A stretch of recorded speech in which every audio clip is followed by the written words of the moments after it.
Здравейте! Казвам се Самуил Петканов и съм създател на сайтовете Не новините и Не засада, които са сатирични блогове. Заедно с нашите приятели от neuspehi.com и 6 без 10 искаме да създадем най-доброто място за забавление в интернет под формата на портал.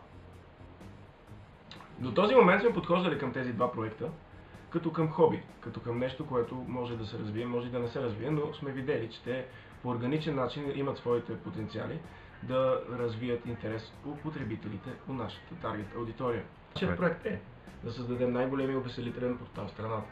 Ще бъде разработен така, че в него да започнат да участват повече професионалисти, монтажисти, видеооператори, фотошопери, дизайнери, хора, които разбират от реклама и маркетинг. И ще станем най-доброто място за забавление в интернет. А сега, сериозно. С парите, които тази благотворителна кампания може да ни уреди, ние ще започнем своята църква. Опитахме се да увеличим нашия екип с естествен разплод. Моля ви, помогнете ми.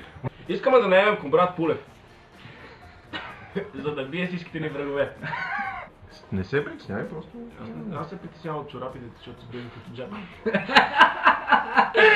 Ще се опитаме да рекламираме сайтовете по професионален начин.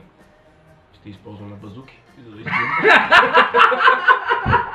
евентуалните 200 000 лева, които ние ще спечелим от вашата благотворителна кауза, ние ще използваме за наемането на професионалисти, които да облагородят нашите проекти.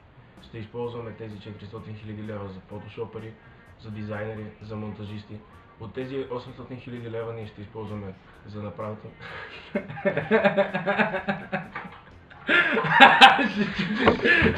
Ще